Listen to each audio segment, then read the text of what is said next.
if you are just joining us, you're in the middle of part 3 of a 4-part conversation.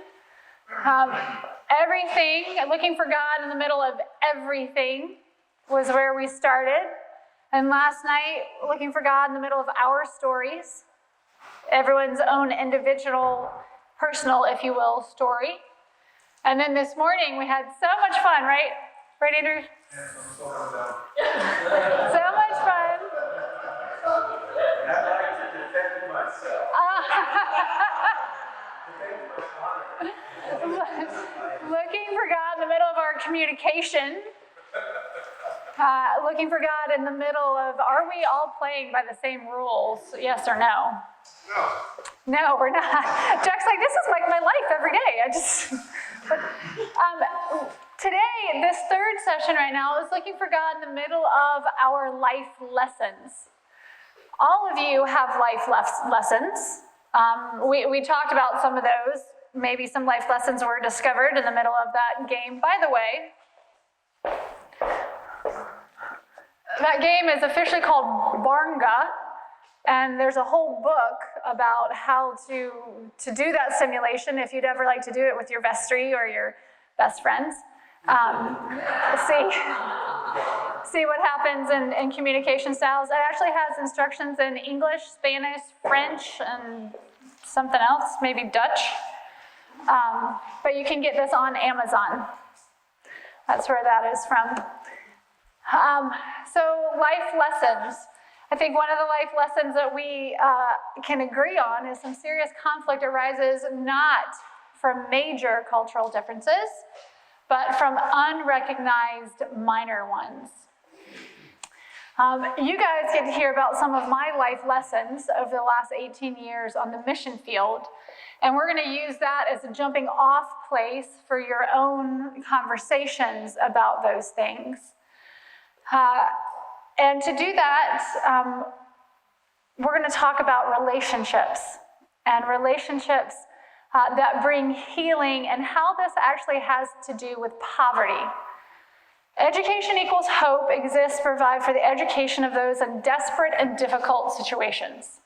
So the focus of what I have done for 18 years in Ecuador is it on ground in these communities that are in desperate and difficult. It's intentionally vague because some situations are worse and they're desperate and some are just difficult, and you can create your own definition of that. But this morning I want to make sure that we're all talking about the same thing when we talk about poverty.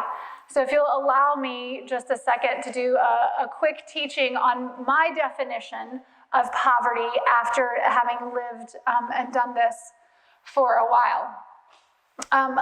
You've heard me say this a number of times, that life is about relationships. Would anyone argue about that? I know that's a dangerous question to ask y'all. Life is about relationships, and really the 4 relationships. Right? You guys all have degrees in this. I do not. This is the thumbnail layman's version of talking about creation, fall, redemption, right? God created, there was some sort of fall, something happened, and we're in the process of redemption. We're all good with that. In that fall, I would argue that 4 relationships were broken, 4 categorical relationships were broken. The relationship with God was broken. The relationship with self was broken. The relationship with neighbor, other, husband, wife, spouse, friend, fill in the blank, other. And the 4th relationship that was broken would be relationship with all of creation. That kind of environmental stewardship piece. So these 4 relationships were broken. And as we talk about poverty, so often, well, let's back up and say this way. When I say someone is living in poverty, what does poverty mean? What is the definition of poverty? Go. Definition of poverty. Lack of access to whatever. Lack of access to fill in the blank. Transportation, education, food. Transportation, education, food, medicine, housing, water. That's poverty, right? Raise your hand if you agree with that definition. That's poverty. Anybody have a different definition of poverty? Poverty of spirit. Poverty of spirit? Was that what you were going to say? Not enoughness. Not enoughness. In what way? In every way. I would go this way, but I actually go further. That poverty, there's a book called When Helping Hurts. If you're into this, you need to make sure that you're reading that. They did an experiment, and I'm going to tell you what it was, but my espousing this is not from their experiment. My espousing their definition is because of my life experience and my life lessons over the last 18 years. So their experiment was to ask the question that I just asked: what is the very definition of poverty? Lack of fill in the blank. Now they asked the people living in poverty, what is the definition of poverty? And while they mentioned a lack of things, the vast majority of the answers came back in much more psychological terms. Poverty is hopelessness, helplessness, voicelessness, powerlessness. That these things that are lacking certainly play into it, but that's not the core of what poverty is. So in this little game that we played 15, 20 minutes ago, we discovered that serious conflicts arise not from major obvious cultural differences, but from unrecognized minor ones. I don't think it's a minor one, but I think it's an unrecognized one, that when we're dealing with poverty alleviation or trying to share God's love with the world, and so often there is a need and a call for the Christian church to love the least of these. That's what we're supposed to do, right? We're operating by different definitions. We're operating in different understandings of what poverty is. And I think that it is causing problems in the very well-meaning, want the best for you goal. You are in poverty. You do not have food. You do not have medicine. You do not have a stable job. Your kids are out of control. You are in this very difficult situation. I desire to jump into this situation with you because that is an outpouring of my faith, but you're playing by different rules about what poverty is. Does that make sense? Since the head nods on the same page? Great. So there is crisis, poverty, people in crisis, and there is chronic poverty. Does everyone know the difference between the two? Crisis is the tsunami hits, the earthquake hits, the hurricane comes. There is a major crisis, and you are without lack, fill in the blank, lack of housing, food, medicine. That is crisis. And then there's chronic poverty, which is poverty that maybe you were born into, maybe mental illness got you there, maybe it's the luck of the draw. By the way, did any of you remember being in heaven and choosing which family you were born into? Anybody? Raise your hand. Nope, nobody? It's the same answer every time.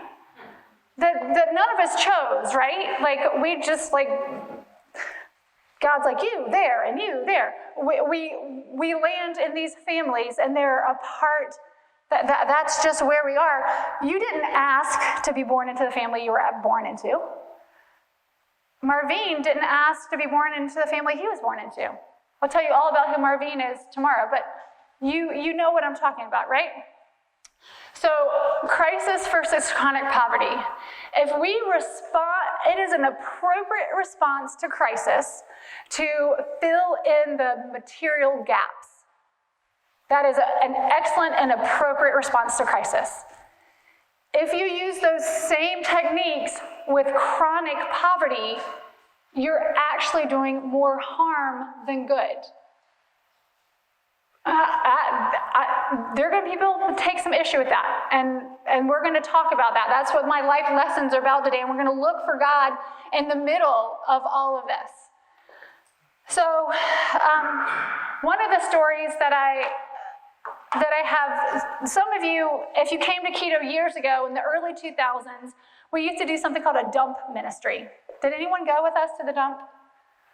No? Okay. So the dump is, at the time, the city garbage dump in the city of Keto. Every trash can that was put out, we don't have trash cans or bins or rolly things. You just put your trash bag on the curb and the garbage truck comes by and they throw it in, and that's the first layer of recycling. If the garbage men see anything or like open your bags and look through if there's anything that they want, they'll take it out and put it on top of the garbage truck, and then they don't take it to the dump. And at the time, the city Keto dump was this huge, we're in the Andes Mountains, we're about 10,000 feet up in the air. Well, I mean, not up in the air, but in the mountains. It's very thin air. And so we have these huge ravines. The Incans used to build their compounds right on the edge of these huge ravines, because if you broke any Incan laws, you just got thrown into the ravine. We don't do that anymore. But that's the city garbage dump, and the trucks would come in and they would dump the garbage, and there were families that lived there, lived like had their houses, and they built houses out of the refuse that other people had thrown away and got plastic sheets, but the dump was kind of this living thing because it always moved. And so the garbage would come in here, and so they built their houses over here, but then they'd put the fill dirt in, and they'd fill, and then they realized that they had to move their houses back to this side because they're going to fill the dump there. And so part of short-term missions, when I first got to Ecuador and was leading that part of our ministry, we would go to the city garbage dump. We take fresh fruit, we take bread, which is the dumbest idea ever. And the things that I've learned along the way, and I look back at what I did and was like, I'm sorry. We would take fresh water for drinking water, but also to give them a chance to wash their hair or wash their hands. This was started by really awesome, well-meaning missionaries, a guy named Russ Klein and Jerry Carnell, and they actually started this thing called Extreme Response that now does worldwide relief efforts in extreme situations. And they went to the local plastic store, and they were looking for like bowls to help wash hair with, and they found some. They had this strange, thick rim around them, but they were like the good size, and they could just pour the water over the head. I mean, you just stand there and pour the water over the head and wash their hair. And so that's what you did when you went to the dump. You went and got these plastic things out of our basement storage. You went to the fruit market. You got the fruit. We had this whole system. Well, the first time I took Roberto with me to the dump, and we got the hair washing stage out, or set it up, and we invited people to come wash their hair, and we put them in these strange plastic bowls. It's like, Cameron, what are you doing? This is what we do. Those are chamber pots. Oh. I still feel bad about that. I didn't know. I didn't grow up with plastic chamber pots. I didn't know that's what you taught your child to pee in.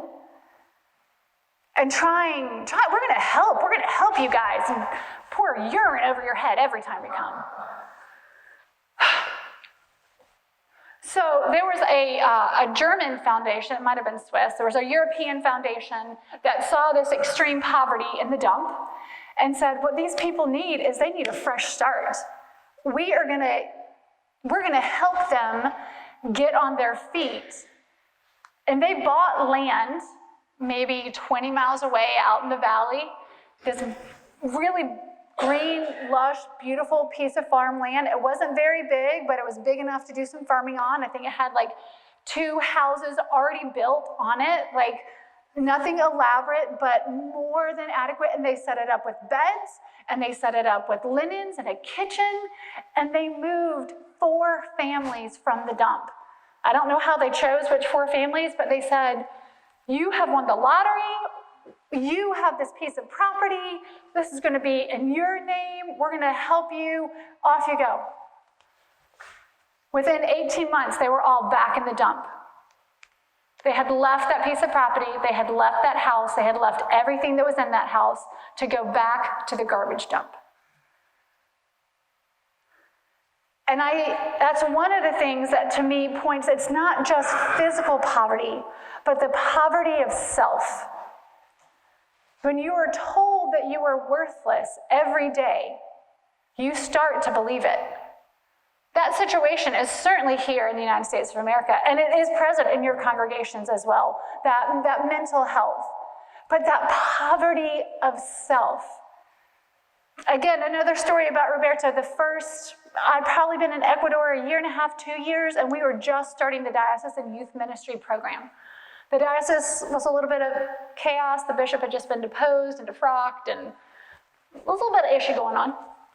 But the diocesan youth ministry, we were the only functioning ministry in the diocese because we didn't know any better. We're like, let's just keep going. And so we were having a diocesan youth ministry, and the prayer requests at the end, who has prayer requests? Blah, blah, blah, blah, blah, blah. Roberto says, I have a prayer request to pray for the national soccer team. There's a game today. Seriously, Roberto? You are driving me bonkers. You cannot leave soccer out of this conversation for 1 hour? And I'm just frustrated. Okay, we'll pray for the national soccer team. We prayed for the national soccer team, for them to win. We walk out of the meeting, and I'm like, what was that? Why in the world did you just ask to pray for the national soccer team? Are you kidding? There are so many things that Cameron, don't you get it? Get what? You pray for the national soccer team. If we win, women don't get beaten. Children don't get beaten.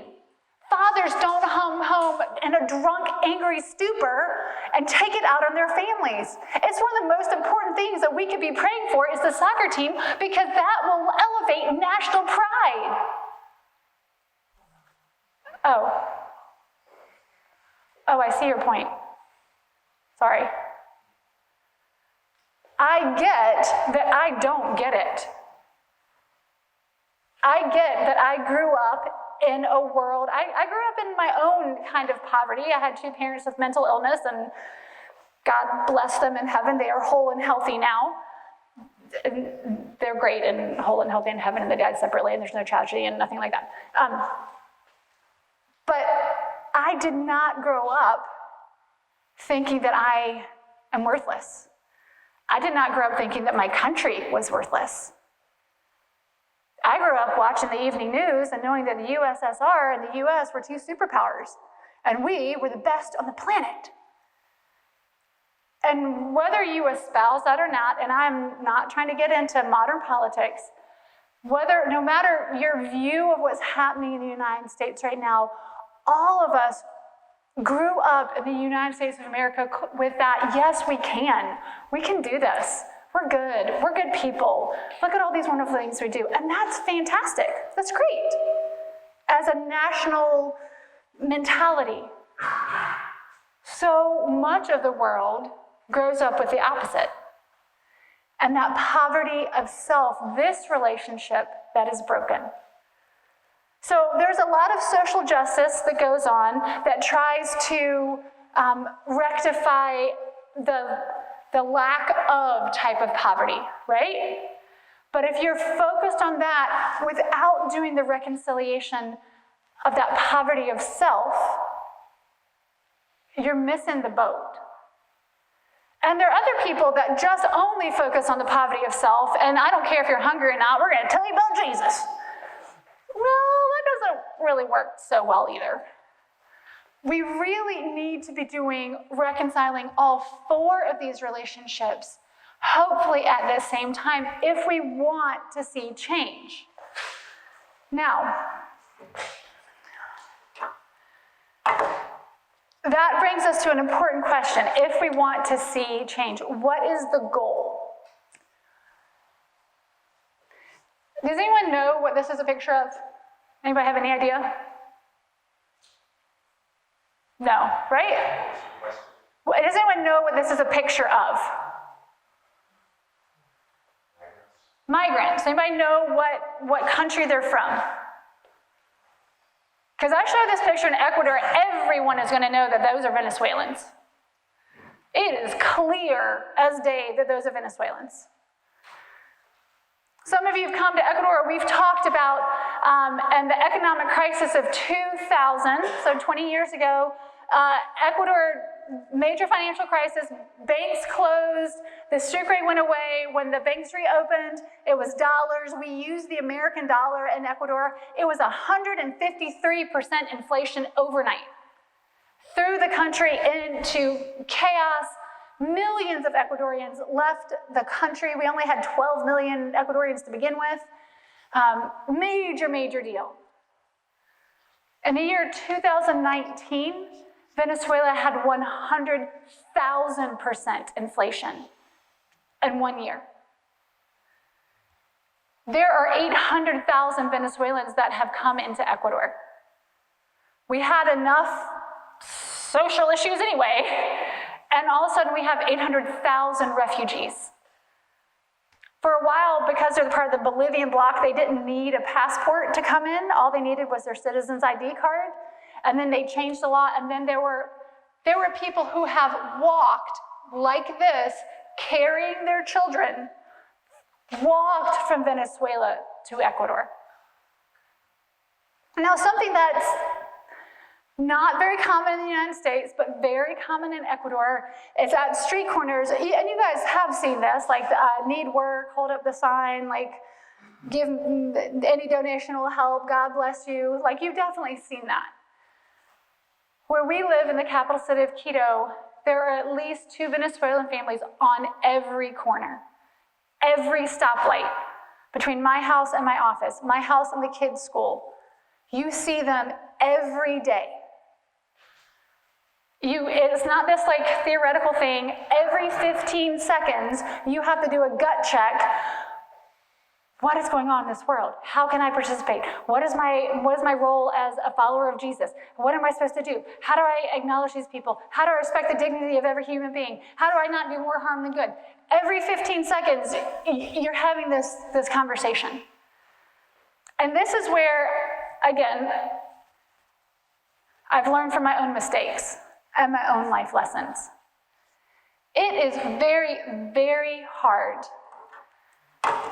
to see young parents with young children in the middle of traffic selling something. Most of them sell lollipops. They're trying to sell something. They're trying to create some sort of income. And man, that gets me. Being pregnant is hard, and caring for young children is hard. And I had a bed, I had food, I had a rocking chair, like I had everything I needed. It's a hard situation. Now, Roberto and I went through our stuff, we got out our, poor guys from Venezuela, it's hot there, it's cold in the Andes Mountains. They're like in flip-flops and cutoffs, and they're like, oh, here, have a hat, have a scarf, welcome to Quito. So we went through and what we could give out our car window, because you only have a 10-second, 30-second, 45-second window of interaction with them, right? At a street corner, at a stoplight. So some of them are in crisis. They just got to Ecuador. They have nothing. Let me help you if you're in crisis. There's this one particular family that was the bottom of our hill, so I have to go there every time I leave my house at that street corner. They were there for 9 months, maybe 14 months.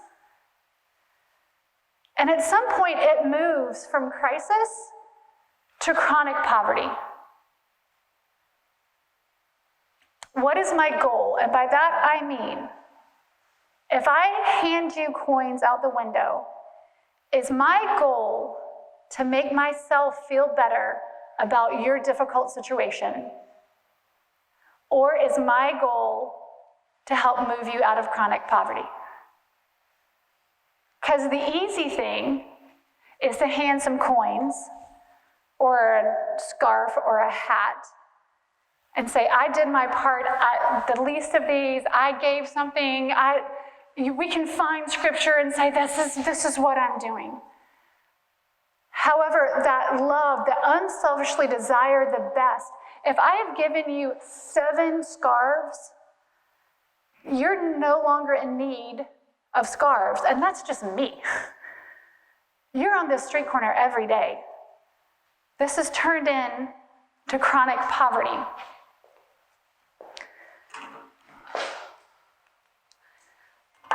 I'm going to tell you about my friend Jose Clinton. This is not Jose Clinton. This is a picture I found online because, I didn't get a picture of Jose. Jose is an Afro-Ecuadorian from the town of San Lorenzo.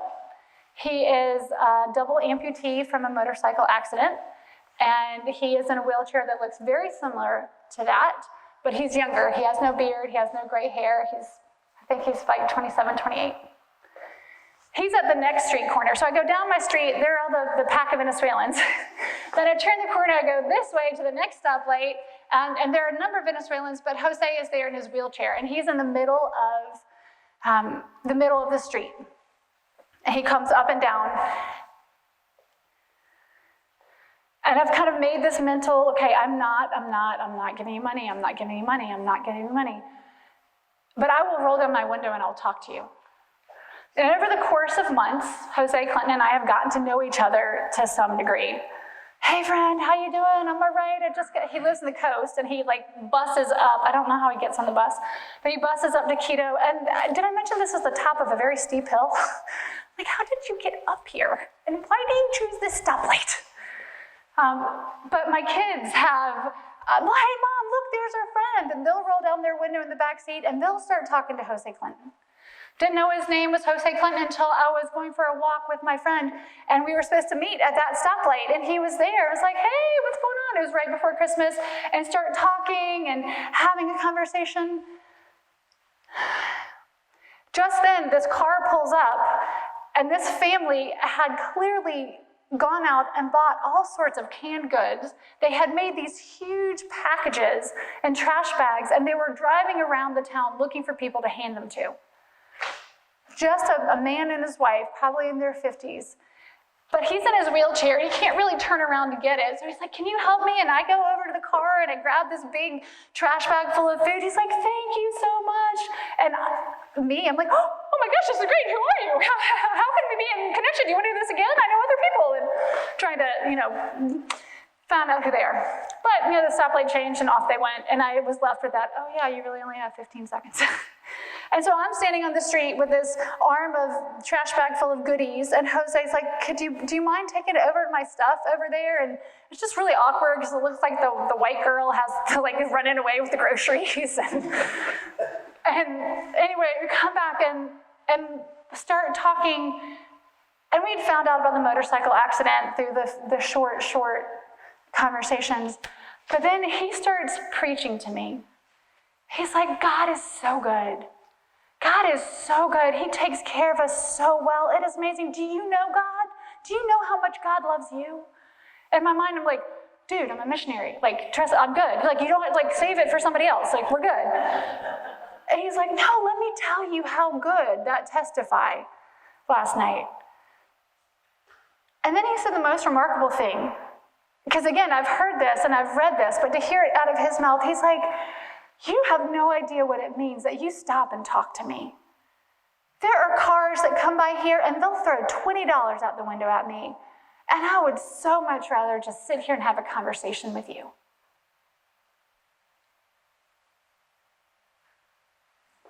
I read that quote in a book. Did you read that book? Is that what you're telling me this? Or that's your real life, that poverty of self, addressing that poverty of self. Life is messy, and relationships are messy, and I don't have to tell you that. You know that very, very well. But as we're looking at what is the goal There's this other scripture that I've deemed the art of giving and receiving.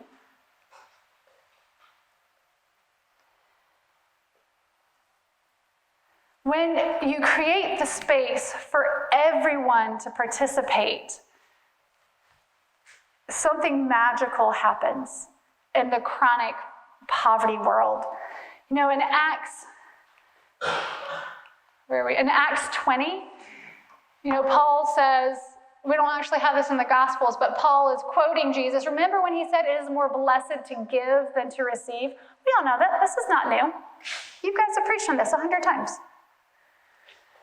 But the act of actually giving and receiving. This is one of my favorite pictures. It's from one of our short-term teams. That is Allison. She and her husband Greg were actually in Quito last week. They're from St. Mary's Church and St. Mary's Episcopal Church in Richmond, for those of you who were here last night. And they had just helped replace a roof on this little girl's house. Now, their point and their goal was to come serve this family.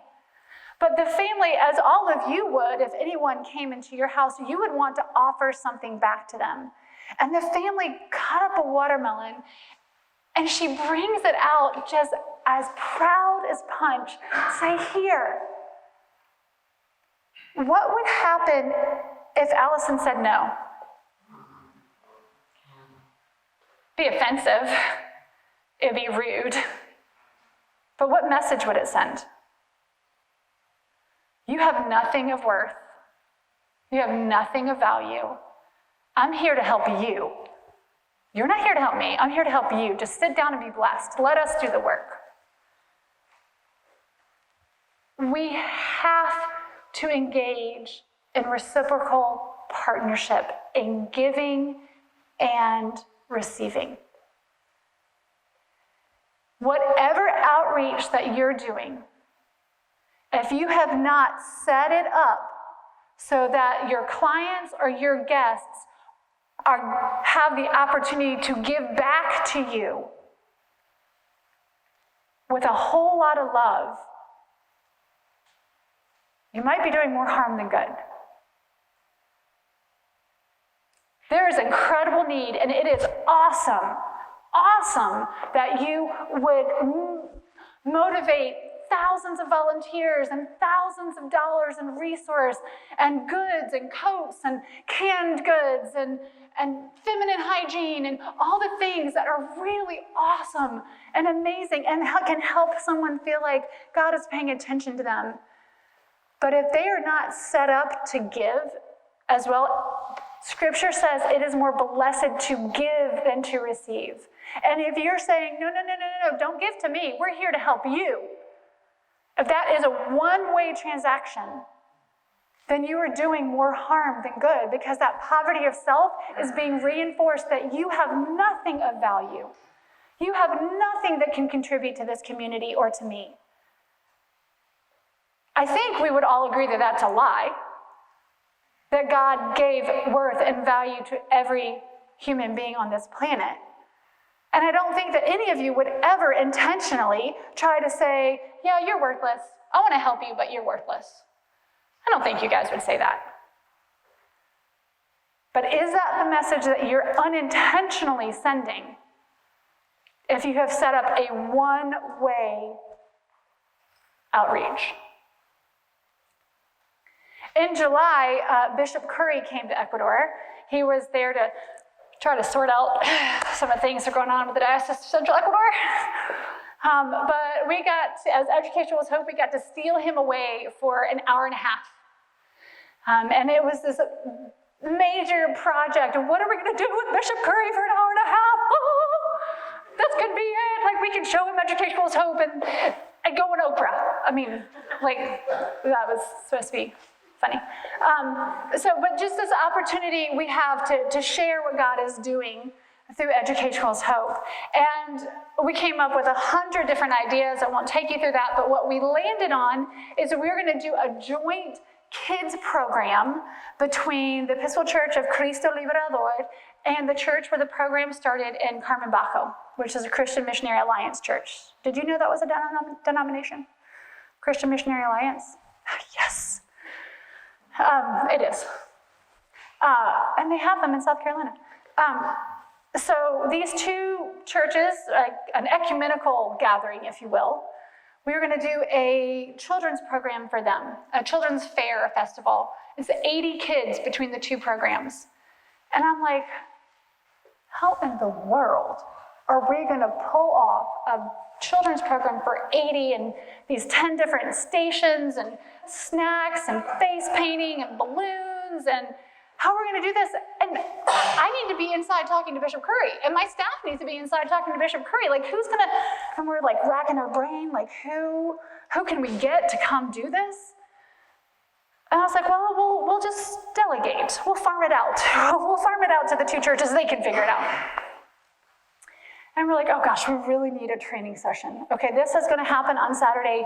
On Friday night, we'll pull all the volunteers together. And we were thinking that we would have about 20. We needed about 20 to 25 volunteers. We get to the church for this volunteer meeting. There are 80 parents. 80 parents have shown up of their own will because they heard we needed help. It was great to meet Bishop Curry. That was fun. The highlight of all of that for me was seeing these parents, and parent after parent after parent. I'm standing at the door thanking everyone, and I'm getting all teary because these are people I've known and done ministry with for 18 years, and I've known their kids since they were 3, and now they're 3 plus 18 is 21. And the whole gamut in between. And this particular father, Jose, he stops. And I was like, thank you so much for coming. He's like, Cameron, thank you. Thanks for giving us an opportunity to pour back in. You've done so much for us. If there's anything that we can do, this is simple. You should ask more often. You're right. We're going to have children's festivals more often. No, we're not going to do that. It was a reminder that it has to be a two-way street. It has to be giving and receiving. We have to set ourselves up. Now, it would be silly to expect people that you are in chronic poverty, it would be silly to expect them to give back to you the same way that you're giving to them. But that does not mean that they have nothing to give. Now, unless it wasn't interesting enough, we're going to make it a little bit more interesting. Can anybody tell me the definition of an idol? Yeah. Something that stands in the place of God. Something that stands in the place of God. And in Old Testament times, what's an example of an idol? Say again? The golden calf. In New Testament times, what's the example of an idol? Circumcision. Circumcision, he said it. Anybody else? New Testament times, what were the things that were getting in the way of a relationship? An idol is anything that we put in God's place. Huh? Mammon. The law. Those 600 and whatever commandments, they have been fulfilled in this one. We are to live by this one. You don't have to follow all these again. In 2020, what's a common idol? Money? Football. Celebrities. Shakira and J-Lo. Huh? Power. Politics. Say again? Patriotism. Sex. Virtue signaling. I don't even know what that means, but okay. Anybody, can you define that for me? Yeah, it's when you want to make a statement about something to show how much better you are than the other people. Okay. Or we think you are not like this. Being a Pharisee. I would propose to you that one of the most dangerous idols that the U.S. has right now is effectiveness. Effectiveness. Effectiveness and efficiency. If you are hungry, it is more effective for me to give you food. It is more efficient for me to give you food. Now you have food and I'm done. Is that food going to take that person out of chronic poverty? No. But it's effective and efficient. And I can move on to the next person. But it's not even effective. Sometimes it's not even effective. Yes, pick it. On the crisis in chronic poverty, people can be in chronic poverty and have a crisis still. True. Absolutely. I just wanted to. Absolutely true. And there are a lot of crises. Why are there so many crises in chronic poverty? Do you guys know about the poverty web? Have you ever seen this drawn out? Yeah.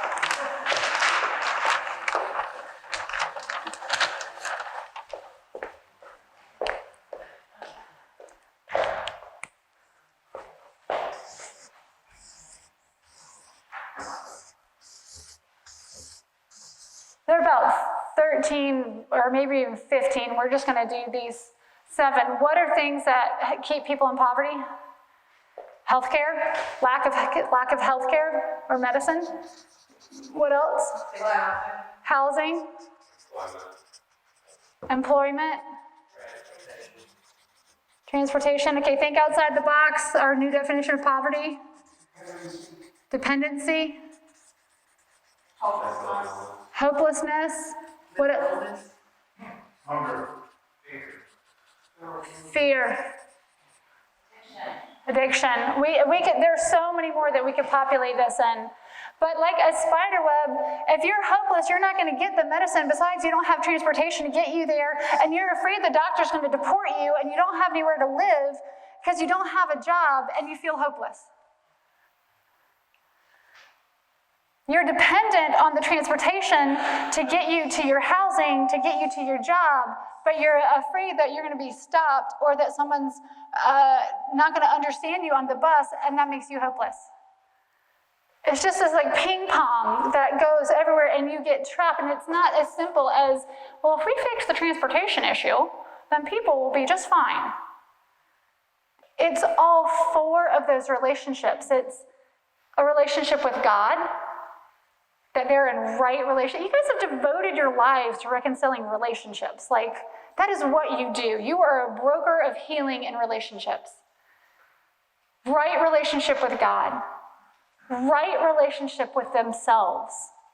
Right relationship with their neighbors and all of the lack of things that happen. And right relationship with creation.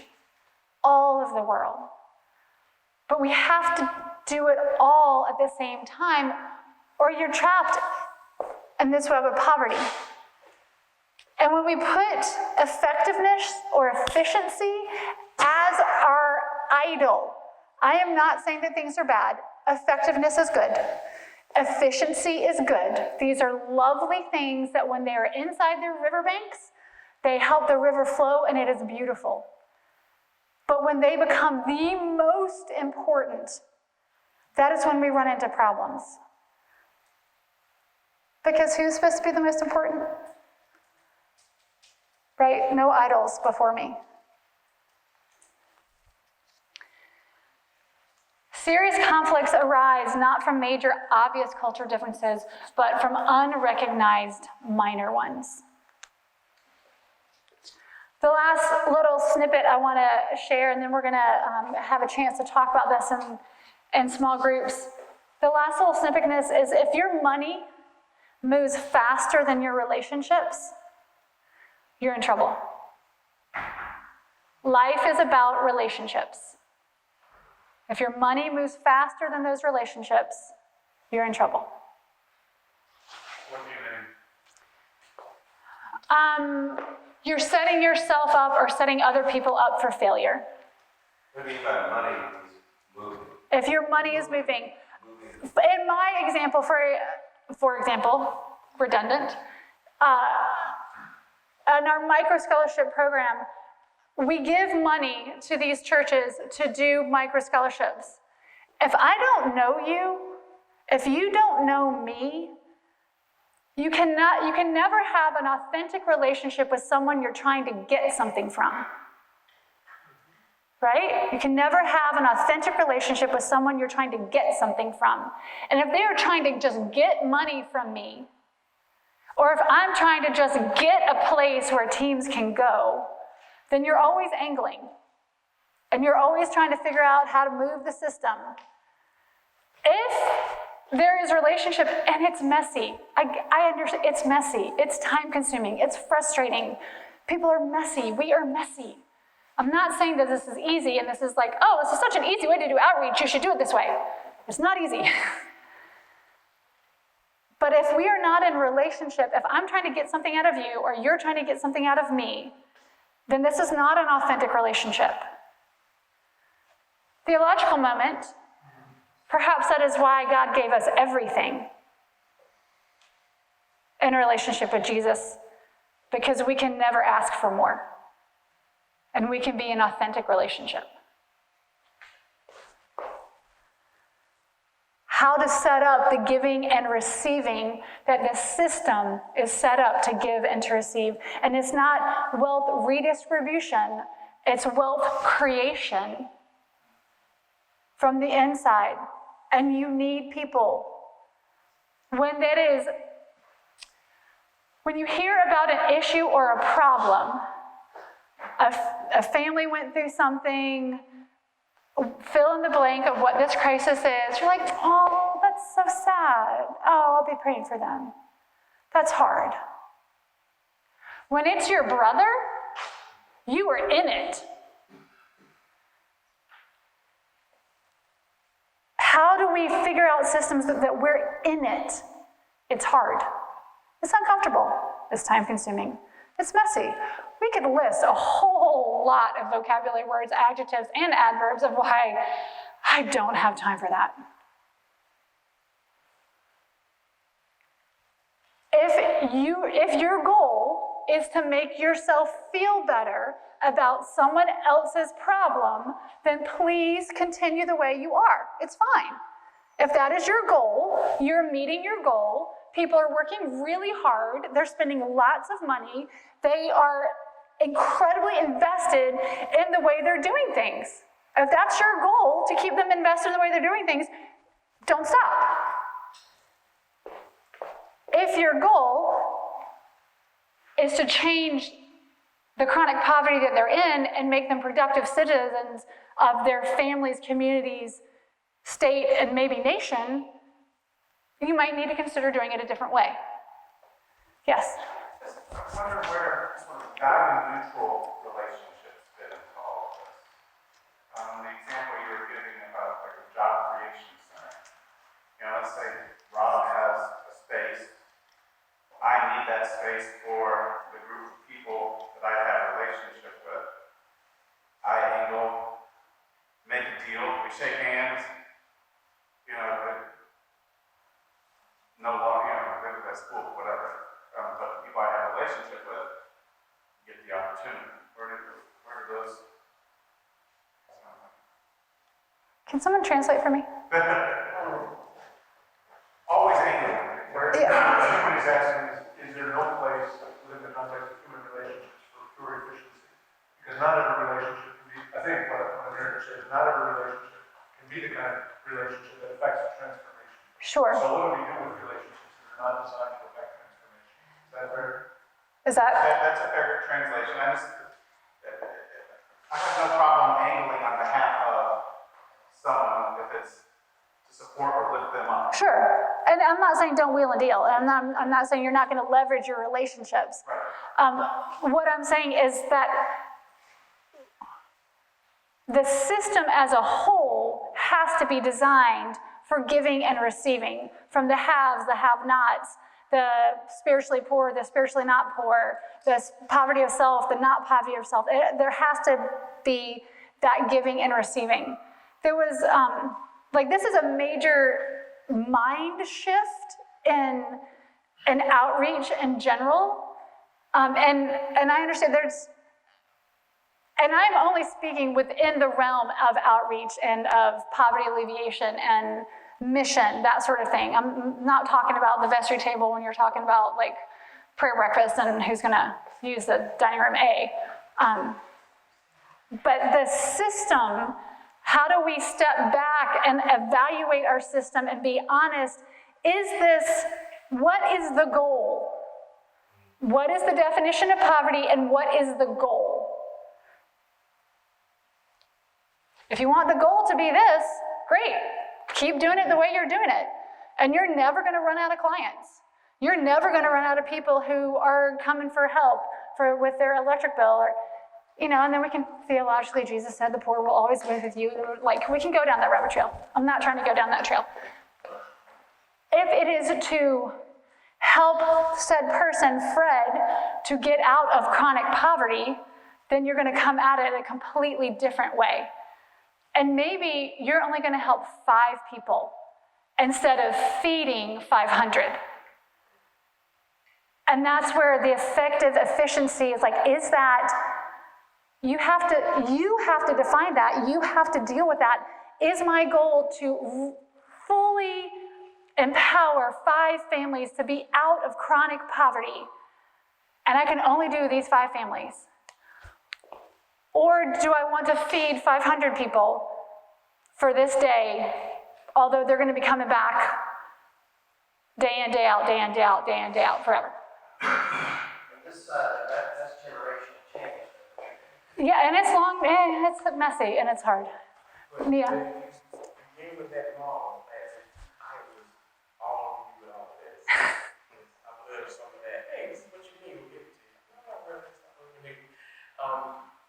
That would imply that you would have to create a relationship with said person in poverty first. Yes. Find out maybe what it is they need that you haven't already determined beforehand. Indeed. So that relationship has to start in some kind of way so you get to know who the person is before you decide that they need groceries. They might, but as you're doing the groceries, maybe you find that they need just somebody to listen. Or such and such didn't have a skill, and hey, I know we can get that skill that will lead to a better XYZ. But we're so reluctant to really do that when that would be effective for that one person. One that you person. are able to transform just by listening to them and understanding that their son is a gang member and maybe sells drugs because it's gonna make a whole lot more selling drugs than he will work in McDonald's. And I find that people just don't understand that because you live in a very different system. Very different. Where your brothers and sisters and uncles haven't been living in that. What else would you do? And Rufus. judge people saying, well, they should do that. Or maybe not. But do you know them? Do you know enough about their system and culture to make that judgment? Probably not. Rufus Hebedebede, who was part of the Eisenhower administration and then Johnson administration, some of you may know this quote, "Where you sit determines where you will stand." Where you sit in culture, what is your normal around you? Because the whole world's like this, because your whole world's like this, so therefore the whole world's like this. I've learned the very hard way that that's not true. And where you are surrounded by, that will determine on where you stand on all sorts of issues. Rob? Why didn't the 5 families taken out of the dump, why didn't that work? Because no one walked with them. No one told them, this is how you wash clothes. This is a community, this is how you farm. And more than those specific issues, it was their community. They were completely removed from their community, and no one got them, and no one understood them.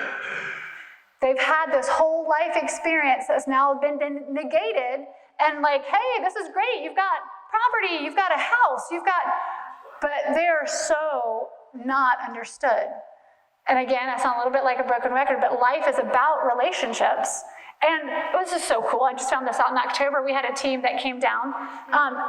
the team of psychologists who came to do some work with some of our staff insights, that brain pictures, healing in the brain happens when someone feels understood.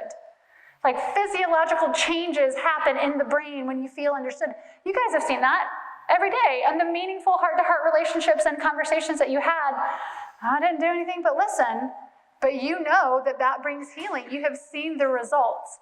That's why the people that didn't work for the dump. So we live in the American Southeast, and it's way lots of places, but here, where the system itself is broken, and has been for a very, very long time. You can look back at all history of the Southeast and slavery, and Jim Crow, the Middle Village culture, all of these different things that were in place that created a culture where people, regardless of their own sense of self-worth, were unable to succeed, to move themselves or their families forward in a way where they would be less dependent on others. So the system itself is broken. So I would say you have to do both. You have to feed abundantly and generously, knowing that you may never change that person's life except give them something to eat that night, and work to build the relationships. You've got to do both, realizing that in the grand scheme of things, you're going to fail the majority of those folks, but you're going to make a difference for some. But you've got to do both. I do not believe that Jesus, who always did both, he fed the 5,000 while he also taught the 5,000. He didn't just wash feet, he encouraged his disciples to wash feet. It's always about engaging as much as you can, wherever you can, however you can, when you can, knowing that you will fail, but doing it anyway. Because sometimes you will succeed. And the more that you can set it up for giving and receiving, the less failure you'll have. Yeah, a little bit. But, decades now of working with folks in communities and seeing just how minuscule the successes truly are. It can be very, very disheartening, but you do it anyway. And that's the question. If the success is minimal, do you want to keep doing it that way? And you have to make that decision for St. Matthew's. Every person here has to make that for their church. I am merely proposing that you are very clear on what your goals are. This session is looking for God in the middle of life lessons. I'm not telling you how to run St. Matthew's. I'm telling you that I have learned this, that I really want to feel better about your situation, so I'm going to do something about that. And we can pick out scripture, and we can look at Jesus and see that that is an appropriate model. However, if my goal is to get you out of chronic poverty, then I will organize it differently. And those are hard questions that I'm glad I don't have to answer. I have to answer them for equals H and for what I'm doing and how I'm spending my time, energy, and money. And it is hard, and it feels miserable at every street corner when I wave at you and smile and keep driving. I have done nothing for your life. But I have been told that I have done because I acknowledged your existence. Is that what they need? I mean, this is a huge problem. And I'm not trying to give you any easy answers. One of the sources of information for this book likened this shift and how we do outreach and mission and change, likened it to bloodletting. Do you guys know what bloodletting is? For centuries, Aristotle and Plato and all sorts of people espoused bloodletting because you're sick, because your blood was stagnant in this leg. And so you get the doctor to cut your vein and you let the blood out, and that's going to heal you. Or leeches. George Washington was sick. He asked his doctor to take out 4 pints of blood Shockingly, 5 days later, he died. That is as monumental as this shift and changes. And I'm not telling you how to run your outreaches. I'm sharing my life lessons and where I have seen God in the middle of it. Andrew, and then Pickett, and then Mike, okay. Yep, you're describing the experience of Habitat for Humanity. We help build a house every year with Habitat for Humanity. Exactly, but they learned at the beginning that just building the house didn't solve the problem. So then they realized that there were classes about how to do finances, there were classes about how to maintain your house, there were classes about that, and in the process, they create this relationship with the family that's there. The family always has these people to go back to and say, we have this issue, what do you guys think about that? So we as a church don't really have that kind of a deep relationship with the family, but we know that there is an organization that does have that relationship, so we know that what we're doing in the process of building the house will change them and their children. And you in the process of doing it. And even then, we have to have about 20% of the families end up falling out of the program because it's such a dramatic change in mindset and life. That poverty of self, it is debilitating. Pickett. We've got there's an organization, Community Christian Community Ministry. We feed people, we pay bills, etc. One of the hardest things, I guess I'm just realizing now, I'm on the board, so I can talk bad about it. One of the reasons it's been so hard to change, I think, is that we've been misidentifying our clients. So our clients are not the people that we're helping. Our clients are the church members that are coming down and being able to say, hey, here's a box of canned goods. Mm-hmm. Those are our real clients, the way that this organization is, our organization is structured. And I think that's the danger that we fall into. Because we're on this road, where there's 4 places, literally 4 doors in a row where you can come get canned goods. Wow. But the church is like theirs, they don't like it. So they're the clients. No. Andrew, you were going to say something? Catherine? One, I think part of the housing and moving out of the dump, I mean, you and I can say a dump's a really bad place to live, but it's very hard. What you know is most often better than what you don't know. Mm-hmm. And what you don't know includes, none of the rules. And the high context. And not how to communicate and whatever, then what you knew is best. And that goes back to the game we just played, right? The rules that you were taught first, those become, there is a lot, what I would like you to do is to turn into